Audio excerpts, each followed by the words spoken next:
आज की वीडियो की शुरुआत करेंगे नायरो से। नायरो एक नया मीम कॉइन रिसेंटली बायबिट पे आया था, लेकिन कंटिन्यू प्राइस नीचे गिर रहे थे। लेकिन लो लेवल से अगर कोई कॉइन पंप हो तो नायरो जैसा। क्यों? क्योंकि नायरो के प्राइस तकरीबन तकरीबन 500-600% लो लेवल से अगर मैं बात करूं, अगर आपने उन लो लेवल्स पे ख़रीदा होता, क्योंकि हर पिछले 2-3 दिन से, आई थिंक परसों से पंप शुरू हुआ और डेली का काम हो गया 100-150% नायरो का पंप। मतलब जब वेल्स पैसा डालती हैं तो फिर अच्छा पंप आता है। लेकिन कुछ अपडेट भी है नायरो को लेके, वो भी डिस्कस करेंगे। उस अपडेट ने भी आज बहुत बड़ा काम किया।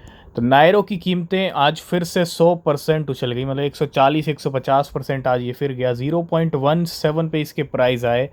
और अगर हम यहाँ पे चलें थोड़ा 6 आवर के टाइम फ्रेम पे या 4 आवर के टाइम फ्रेम पे, आप देख सकते हो ये कंटिन्यू पंप आया 0.0230 से। एक ज़ीरो उड़ा दी नायरो ने। और आज भी लेवल जो चल रहे थे वो 0.078 के अराउंड चल रहे थे।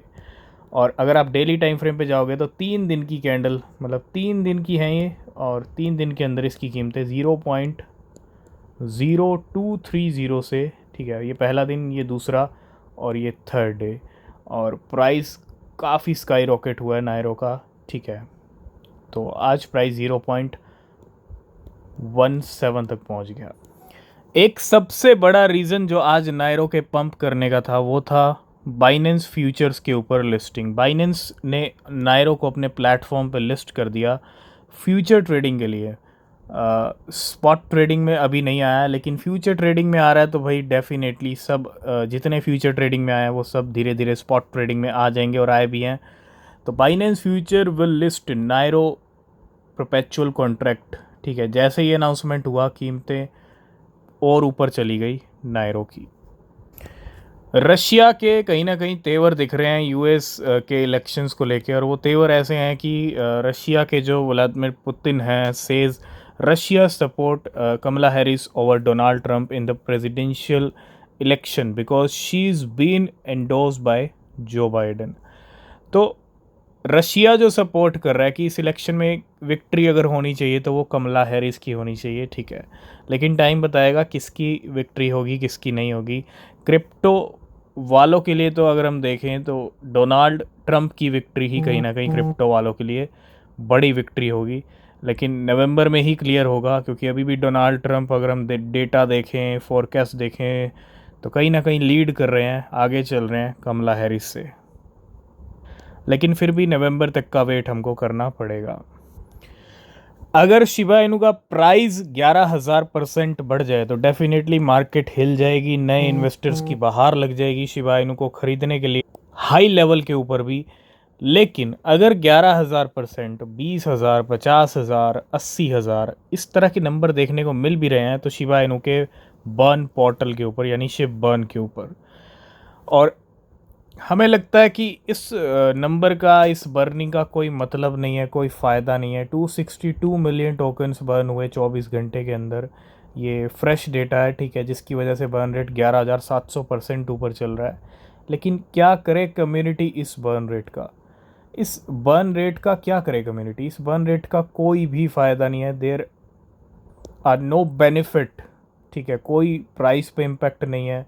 और 262 मिलियन शिबा इनू की बर्निंग हुई, उसका भी कोई फ़ायदा नहीं है, क्योंकि शिबा इनू की टीम सही मायने में अच्छे वाली, बढ़िया वाली बर्निंग कर ही नहीं रही है।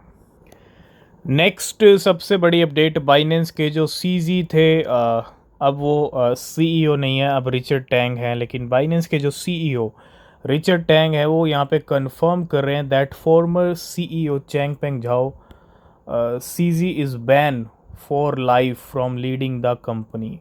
मतलब सीजी अब कंप्लीटली पूरी तरह से बैन है। अब बाइनेंस को वो लीड नहीं कर सकते, ठीक है। कोई भी मतलब कुछ भी डिसीजन, कुछ भी, वैसे ही वो सीईओ नहीं है अब, ठीक है। तो ये कंफर्मेशन रिचर्ड टैंग का, but will maintain influence as it's biggest share holder. Bitcoin के प्राइस जब से 57-58 की रेंज में चल रहे हैं, मतलब 55-56 पे तो कल परसों ही लेवल दिखे हैं बिटकॉइन के, ठीक है। लेकिन 55 से 58 की जो रेंज बिटकॉइन की चल रही है, इन 3-4 दिनों में बहुत सारी वेल्स ने बिटकॉइन को ख़रीदा है। कुछ वेल्स ने डंप भी किया है बिटकॉइन को और कुछ वेल्स ने लॉस भी फेस किया। The giant whale already transfer 1000 bitcoin $55 million के to Binance at a loss 25 minute है। इस वेल को लॉस हुआ बिटकॉइन से, 1000 बिटकॉइन इसने ट्रांसफ़र किए, ठीक है। और not that the well just withdrew 2322 bitcoin from Binance and $58,500। वहाँ से लेवल नीचे है। बिटकॉइन कहीं ना कहीं बहुत ड्रामा कर रहा है, बहुत कन्फ्यूज़न क्रिएट कर रहा है और कहीं ना कहीं गेम सारे हो रहे हैं। बड़े भारी भरकम गेम है, क्योंकि यहाँ से गेम करना ज़रूरी भी है, क्योंकि यहाँ से अगर जो पंप आएगा वो एक बड़ा पंप आएगा अगले महीने, अक्टूबर आ रहा है, ठीक है। तो कहीं ना कहीं मार्केट जो कर रहा है वो सिर्फ और सिर्फ लिक्विडेशन ज़्यादा से ज़्यादा लॉन्ग्स के कर लिए जाएं, ठीक है, सफाया करके। फिर रास्ता जब साफ़ होगा तब बिटकॉइन निकलेगा, ठीक है। क्रिप्टो मार्केट में कुछ ऐसी घटनाएं भी हो रही हैं जो काफ़ी अच्छी हैं और ये हम पहले ही डिस्कस कर चुके हैं। एल सल्वाडोर आई थिंक इसी साल अनाउंसमेंट किया था कि डेली एक बिटकॉइन को परचेज़ किया था, इस साल की स्टार्टिंग में अनाउंसमेंट किया था। लेकिन आप एल सल्वाडोर देखो, जहां बिटकॉइन लीगल टेंडर है, बिटकॉइन को मान्यता प्राप्त है, मान्यता मिली हुई है उस कंट्री के अंदर, और El Salvador continue to buy 1 bitcoin every day. Daily का काम है एल सल्वाडोर का एक बिटकॉइन खरीदना, हर दिन, चाहे बिटकॉइन का प्राइस कुछ भी हो, ठीक है। हर रोज़ एक बिटकॉइन ख़रीदा जा रहा है एल सल्वाडोर की तरफ से, और अब तक 5862 बिटकॉइन खरीद चुका है एल सल्वाडोर। इसके अंदर अगर आप देखेंगे यहाँ पे, ये आप देखो डेली का नंबर, ये चार्ट ऊपर ही जाता हुआ आपको दिखेगा, क्योंकि डेली एक बिटकॉइन ख़रीदा जा रहा है, ठीक है। और अब तक 5861 बिटकॉइन खरीद चुका है एल सल्वाडोर, और ये सितंबर तक का, 2 सितंबर तक का डेटा है, ठीक है। इसमें 4 बिटकॉइन और ऐड कर लीजिए, ठीक है। नेक्स्ट अपडेट है ट्रॉन की तरफ से। Tron just burn 11 million TRX on 5 सितंबर। 5 सितंबर को 11 मिलियन TRX की बर्निंग की गई ट्रॉन की तरफ से, और TRX कहीं ना कहीं जल्दी अपने ऑल टाइम हाई की तरफ बढ़ रहा है, ठीक है। और commitment to deflation and value growth with a net negative production ratio of 6.3 million. तो 11 मिलियन TRX बर्न किए गए 5 सितंबर।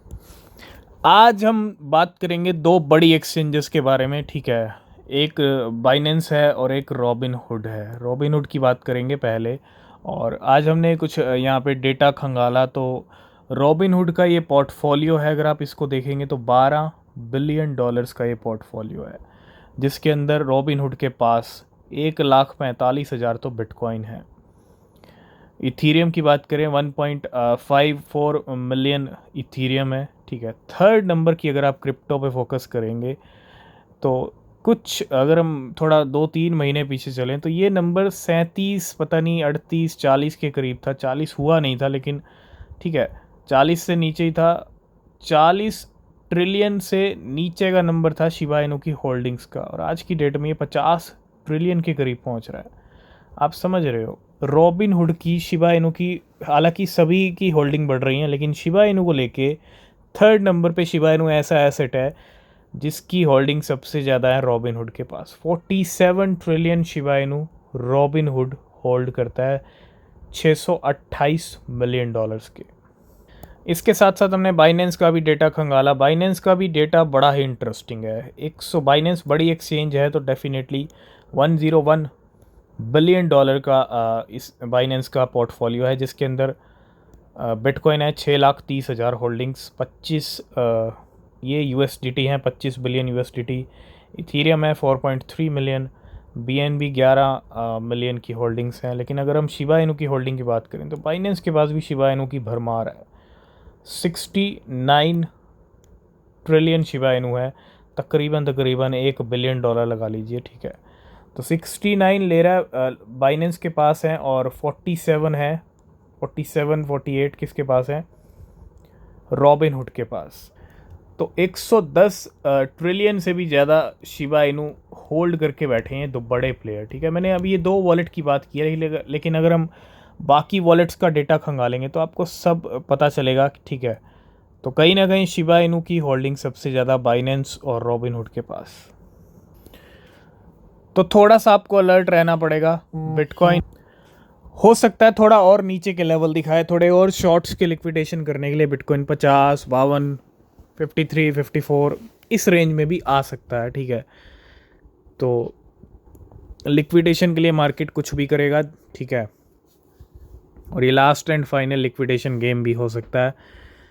तो और ऐसा हम क्यों कह रहे हैं, क्योंकि बिटकॉइन ETF वर्ल्ड में एक अच्छा आउटफ्लो देखा गया है। ठीक है, 10 bitcoin ETF had outflow of 4216 bitcoin, $227 million के। तो $227 मिलियन का आउटफ्लो हुआ है 4216 बिटकॉइन का। आज की इस वीडियो करेंगे यहीं पे, बाकी अपडेट्स आपको मिलेंगे नेक्स्ट वीडियो में। किसी भी क्रिप्टो में इन्वेस्ट कर रहे हैं तो रिसर्च करें, वो बहुत ज़रूरी है। तब तक के लिए बाय बाय, टेक केयर।